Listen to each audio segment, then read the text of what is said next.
Assalamualaikum warahmatullahi wabarakatuh. Bagaimana kabar kita semua? Semoga kita semua dalam keadaan sehat walafiat. Amin. Materi kita kali ini adalah tentang tayamum dan mandi wajib.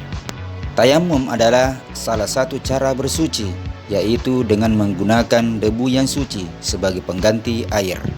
Tayamum diperbolehkan jika yang pertama tidak ada air. Misal ada air tapi hanya untuk minum, maka diperbolehkan tayamum. Yang kedua, sakit.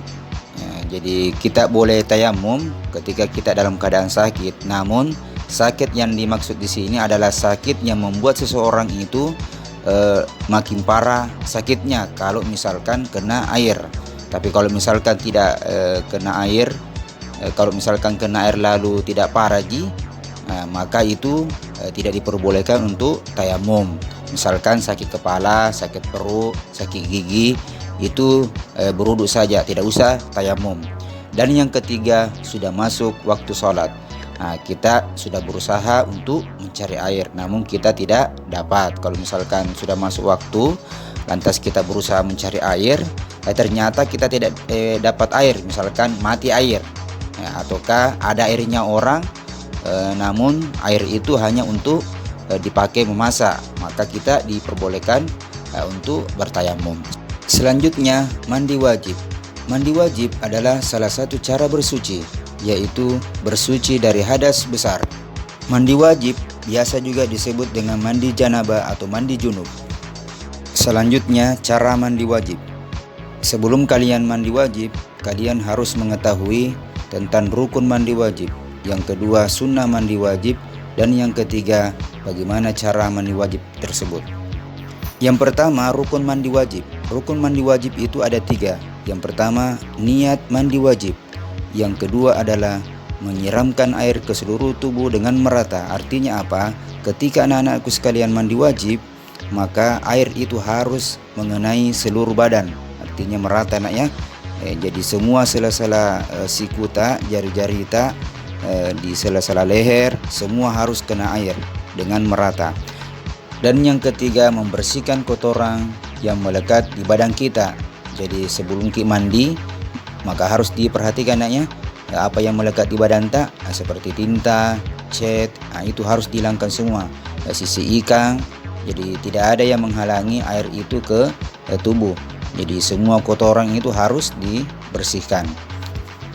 Sunnah mandi wajib. Yang pertama itu membaca basmalah. Yang kedua, berwudu sebelum mandi. Jadi ketika anak-anakku sekalian mandi wajib, maka berwudu dulu baru mandi. Itu disunnahkan oleh Nabi kita Muhammad SAW. Dan yang ketiga, mendahulukan anggota badan bagian kanan lalu bagian kiri. Artinya sama dengan wudu dahulukan bagian kanan lalu bagian kiri. Dan yang keempat adalah menggosok badan dengan tangan. Jadi ketika anak-anakku mandi, gosoklah badan kita dengan pakai tangan. Selanjutnya, cara mandi wajib. Yang pertama, membaca basmalah. Dan yang kedua, mencuci kedua tangan. Artinya apa? Ketika anak-anakku sekalian mau mandi wajib, maka tangan itu dicuci terlebih dahulu. Karena jangan sampai tangan kita kena najis. Kalau misalkan kena najis tangan kita, kalau misalkan tidak dicuci, lalu tangan kita kena najis, lalu kita sentuh air yang mau kita pakai mandi, maka itu akan menjadi najis. Jadi hati-hati ketika mau mandi wajib. Jadi tangan itu harus diperhatikan, dicuci terlebih dahulu. Dan yang ketiga, membersihkan kotoran atau najis yang masih melekat di badan kita. Jadi dicuci yang melekat di badan kita kalau ada najis atau kalau ada kotoran. Jadi dicuci dulu itu sebelum mandi. Dan yang keempat adalah berwudu seperti wudu menunaikan salat. Jadi misalkan ketika anak-anakku sekalian mau mandi wajib, maka berwudu dulu baru mandi wajib. Dan yang kelima adalah membasuh kepala dengan air 3 kali. Kemudian yang keenam, menyiram tubuh bagian kanan lalu bagian kiri masing-masing itu 3 kali Misalkan kita siram bagian kanan itu 3 kali, kemudian kita siram lagi bagian kiri sebanyak 3 kali. Itu yang ketujuh adalah menyiram seluruh tubuh dari ujung kepala hingga ujung kaki secara merata. Artinya apa?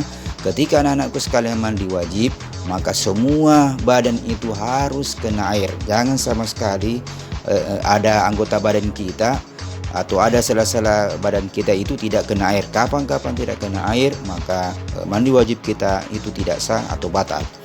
Yang kedelapan, bergeser dari tempat semula. Yang terakhir atau yang kesembilan, diakhiri dengan membasuh kaki seperti pada akhir wudhu. Artinya apa? Ketika anak-anakku sekalian selesai mandi wajib, maka akhirilah mandi itu dengan membasuh kaki seperti ketika anak-anakku sekalian mengakhiri wudhunya dengan mencuci kaki bagian kanan lalu bagian kiri. Alhamdulillah, pelajaran kita hari ini sudah selesai, yaitu tayamum dan mandi wajib. Selanjutnya kerjakan soal berikut ini.